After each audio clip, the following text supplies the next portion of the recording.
Hello everyone, this is Vinita Bishnoi. Welcome to my channel Milestones in Biology. So let's start with today's video, that is regulation. Today's topic is regulation of gene expression. So how the gene expresses itself.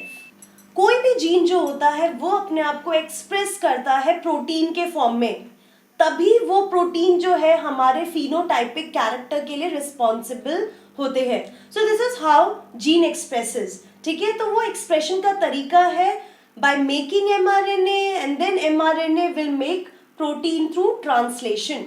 This is how gene expresses. So the topic is regulation of gene expression. तो जब gene अपने आप को express करता है, जब वो protein बनाता है, हम उसको कैसे रेगुलेट कर सकते हैं, कैसे उसका जो स्पीड है वो इंक्रीज करना, या अगर हमें वो प्रोटीन की जरूरत नहीं है तो उसे प्रोटीन फॉर्मेशन को स्टॉप करना.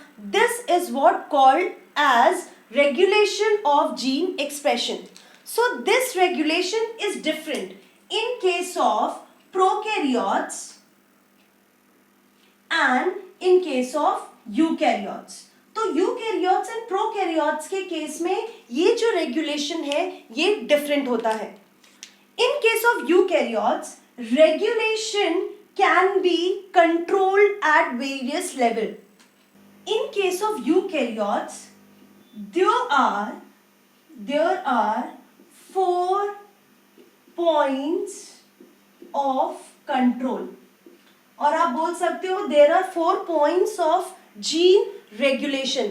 4 ऐसे पॉइंट्स हैं जहां पे हम इस यूकैरियोट्स के केस में जीन के एक्सप्रेशन को कंट्रोल कर सकते हैं. The first point is transcription. Transcription means formation of primary RNA.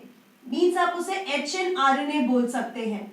ठीक है, सो जहां पे भी HNRNA हेट्रोजेनस आरएनए बन रहा होता है, जब प्राइमरी mRNA बन रहा होता है, उस लेवल पे आप इसको कंट्रोल कर सकते हैं. That is the first control point. Second is the processing of mRNA. जो भी mRNA बन रहा है उसकी प्रोसेसिंग को कंट्रोल कर सकते हैं, जैसे कि स्प्लाइसिंग. जो स्प्लाइसिंग वाला कैपिंग, टेलिंग, स्प्लाइसिंग, जहां पे हेट्रोजेनस आरएनए को हम मैच्योर आरएनए में कन्वर्ट कर रहे होते हैं, मैच्योर mRNA में कन्वर्ट कर रहे होते हैं, that is also a point to be controlled.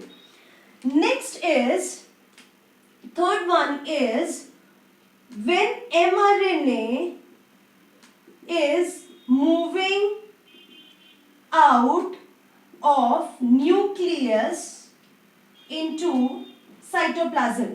जब भी ये mRNA प्रोटीन सिंथेसिस के लिए साइटोप्लाज्म में एंटर होता है, that time also you can control. And the last control point is translation, protein synthesis. So these are the 4 regulatory points where you can control the regulation of gene in case of eukaryotes. Next is prokaryotes. Prokaryotes के case में, so here you can see there are different points where it can be controlled. But in case of eukaryotes, there is just one control point, that is transcription initiation. आप सिर्फ यही एक point है जहां पे इसके prokaryotic genes के regulation को कंट्रोल कर सकते हैं, एक्सप्रेशंस को कंट्रोल कर सकते हैं. That is transcription initiation point. Now here in transcription initiation point there are different accessory proteins are there जो कि इनके एक्सप्रेशंस को कंट्रोल करते हैं. वो एसेसरी प्रोटीन्स जो होते हैं that can be regulatory. In proteins को आप रेगुलेटरी प्रोटीन्स भी बोल सकते हैं, रेगुलेटरी प्रोटीन्स.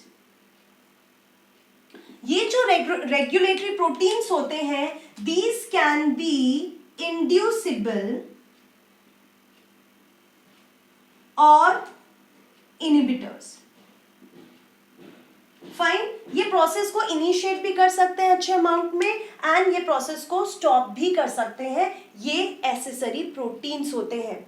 तो प्रोकैरियोट्स के केस में जो जीन एक्सप्रेशन हो रहा है, that gene expression is also depend on metabolic environmental and physiological factors. ठीक है, तो एक्सप्रेशन जो है जीन का वो किसी भी प्रोकैरियोट्स के केस में इन तीनों फैक्टर्स पे भी डिपेंड करता है, जिसका एक एग्जांपल मैं देती हूं। Suppose there is a bacteria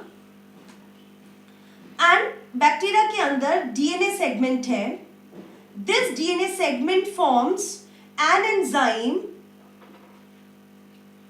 beta galactosidase.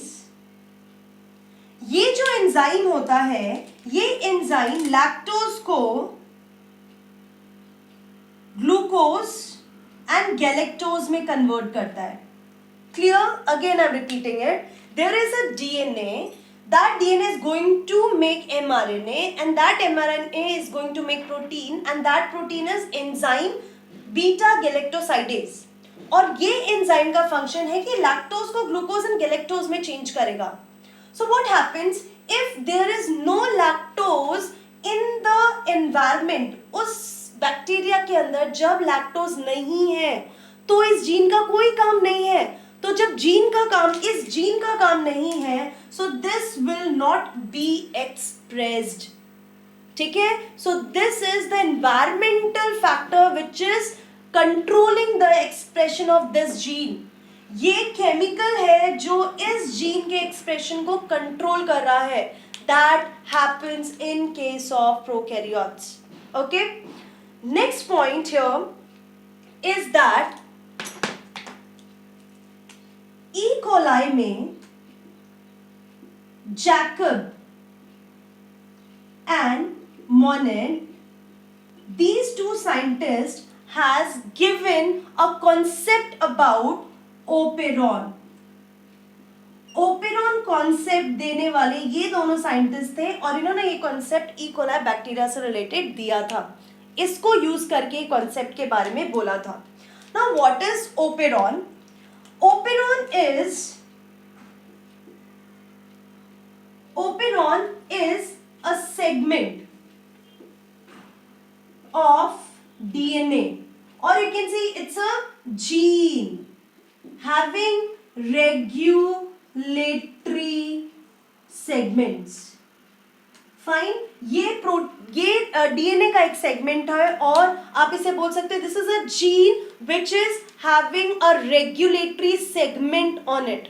तो वो रेगुलेटरी सेगमेंट के साथ जो जीन है दैट इज कॉल्ड ओपेरॉन। इसको मैं आपको ड्रॉ करके बताती हूँ, अभी मैं इसको डिटेल में बताने वाली हूँ। Suppose this is a segment, इस सेगमेंट का ये वाला जो पार्ट है this is going to make mRNA and this mRNA is going to make protein। अब ये प्रोकैरियोट्स में है तो obviously you know it very well that this structural gene, ये जो पार्ट है आप इसको बोलोगे स्ट्रक्चरल जीन। जिस जीन का, जिस सेगमेंट का आपको mRNA बनाना है और प्रोटीन बनाना है that is the structural gene. और क्योंकि ये प्रोकैरियोट्स के केस में है तो ये है पॉलीसिस्ट्रॉनिक। फाइन, तो ये जो सिस्ट्रॉन है इसके आगे वाला पार्ट जो है this one is the regulatory in function.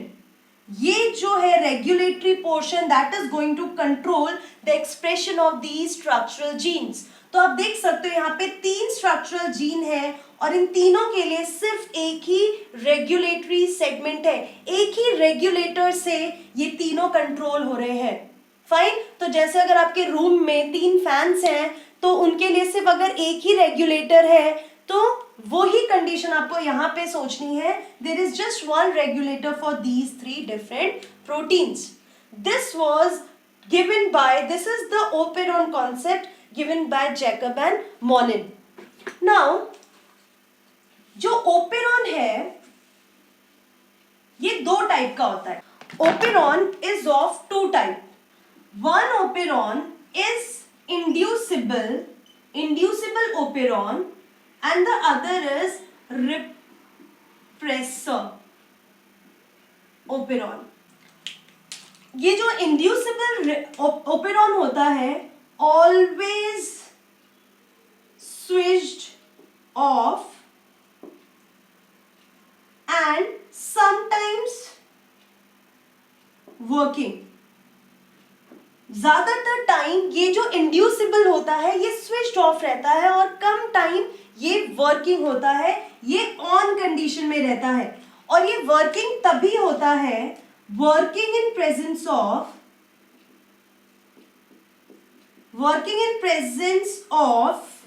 Inducer. ठीक है, inducer is nothing but it is a protein. It's a chemical है ये.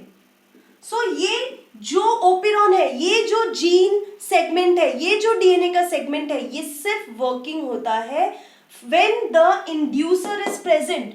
Example of this I'm writing here is lac operon. Lac means lactose operon. So मैंने आपको यहाँ पे एक case बताया था कि ये जो सेगमेंट था डीएनए का ये तब वर्क करेगा जब लैक्टोज प्रेजेंट होगा. अदरवाइज जब लैक्टोज प्रेजेंट नहीं है तो ये जो ओपेरॉन है this will be switched of. ठीक है, so that kind of operon is inducible operon. Next operon is repressor operon. Generally switched on. Generally switched on होता है. sometimes off. Example is tryptophan operon. अब होता क्या है इन repressor operon के case में, जनरली ये काम करते ही रहते हैं, just sometimes they get switched off. वो किस सिचुएशन में? ये जो रिप्रेसर ओपेरॉन होते हैं they will keep on making some product. वो प्रोडक्ट बनाते रहेंगे, बट जब वो प्रोडक्ट एक थ्रेशोल्ड, एक पर्टिकुलर लिमिट से ज्यादा बन जाएगा, in that case this operon has to be switched off for a regular process to continue. तो उस रेगुलर प्रोसेस को कंटिन्यू करने के लिए हमको इस ओपेरॉन को स्विच ऑफ करना होता है. Again I am repeating, this is present in prokaryotes. एक इंड्यूसिबल है, एक रिप्रेसर है. ये हमेशा बंद रहता है, ये हमेशा चालू रहता है.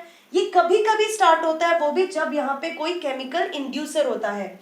एंड ये जनरली स्टार्ट रहता है बट ये ऑफ कभी कभी होता है. कब होता है? जब ये जो ओपेरॉन है, ये जो जीन सेगमेंट है, ये कंटिन्यूसली प्रोडक्ट बनाते रहते हैं, प्रोटीन्स बनाते रहते हैं. अगर वो प्रोटीन, वो प्रोडक्ट का लेवल थ्रेशोल्ड से ज्यादा हो गया, इन that case it will be shut down, it will be switched off. Such kind of operon is called repressor operon. So operon word सुन के डरना नहीं है. operon मतलब it is a segment of DNA, it's a segment, it's a gene which is regulated.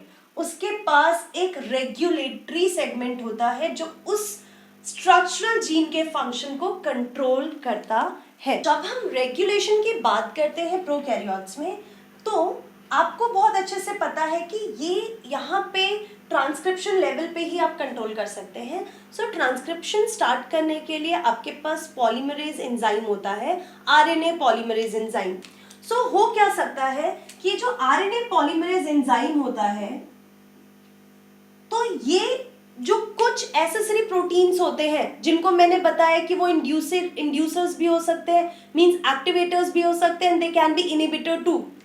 तो वो अगर कुछ accessory protein आके इसको स्टिक हो जाए और इसकी मूवमेंट को रोक दे तो ट्रांसक्रिप्शन रुक जाएगा. एक तो ये तरीका हो सकता है, या फिर दूसरा तरीका ये हो सकता है, क्योंकि फर्स्ट तरीके में मैंने आपको क्या बताया कि वो जो एसेसरी प्रोटीन्स हैं जब इसको स्टिक हो जाएंगे, so these RNA polymerase will not be able to identify the promoter sequence. Promoter sequence वो सीक्वेंस होता है सेगमेंट का, this is the promoter, suppose this is the promoter sequence of this DNA segment.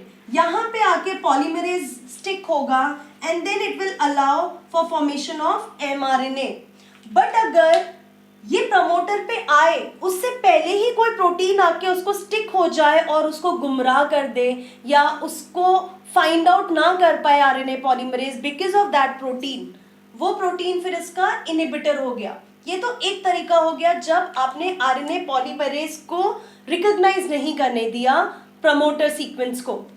दूसरा हो सकता है कि जो कोई दूसरा केमिकल जैसे रिप्रेसर केमिकल, कुछ ऐसे केमिकल्स जो आके, ये प्रमोटर है, प्रमोटर के बाद एक ऑपरेटर सीक्वेंस होता है, अगर वो केमिकल आके इस ऑपरेटर को स्टिक हो जाए उसकी वजह से जो आरएनए पॉलीमरेज यहाँ पे प्रमोटर पे आया वो ऑपरेटर को क्रॉस नहीं कर पाएगा, वो आगे नहीं बढ़ पाएगा, तो ट्रांसक्रिप्शन रुक जाएगा।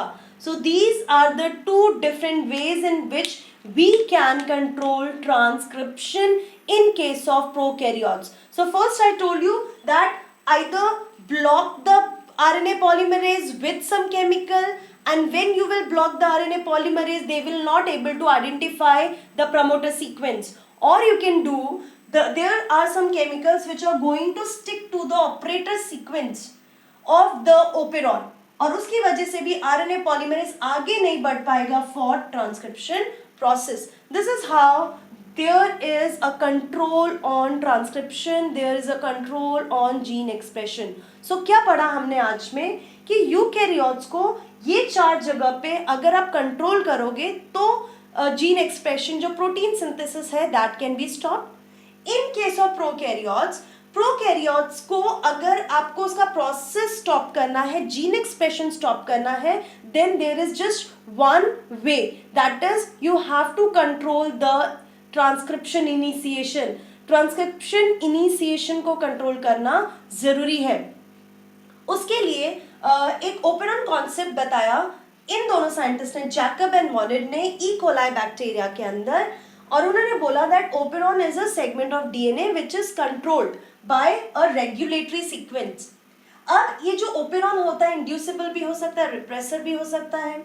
Inducible means you need some chemicals, inducers, जो उस प्रोसेस को स्टार्ट कर सके। अदरवाइज जो इंड्यूसिबल ओपेरॉन होते हैं वो स्विच्ड ऑफ कंडीशन में ही रहते हैं, वेयरएज रिप्रेसर हमेशा स्विच्ड ऑन रहते हैं, कभी कभी स्विच्ड ऑफ होते हैं, क्योंकि अगर कोई भी प्रोडक्ट, क्योंकि स्विच ऑन है तो obviously they are going to make the product, they are going to make protein. If the level of that protein is increased और the level of the product has increased, then threshold से ज्यादा increase हो गया है, then they have to switch off the system so that जो system है वो वापस नॉर्मलाइज हो सके। देन ये जो मैंने ट्रांसक्रिप्शन का कंट्रोल पॉइंट बताया, तो ट्रांसक्रिप्शन को हम 2 तरीके से कंट्रोल कर सकते हैं। ट्रांसक्रिप्शन इनिशिएशन को हम 2 तरीके से कंट्रोल कर सकते हैं। Either the accessory protein can bind to these RNA polymerase so that they cannot recognize the promoter sequence, और जब वो promoter sequence को recognize नहीं कर पाएंगे तो mRNA नहीं बन पाएगा, ठीक है, तो ट्रांसक्रिप्शन रुक गया। दूसरा होता है कि वो ऑपरेटर को जाके स्टिक हो जाए, ऑपरेटर को स्टिक हो जाएंगे तो इस RNA पॉलीमरेज को एक हर्डल मिला जिसकी वजह से वो आगे नहीं बढ़ पाएंगे and again transcription will not start. So this is how the regulation of gene expression can be done. This is all for today. In next video, I will teach you about lac operon in detail. So stay tuned. Till then, take care, keep learning, be safe and goodbye.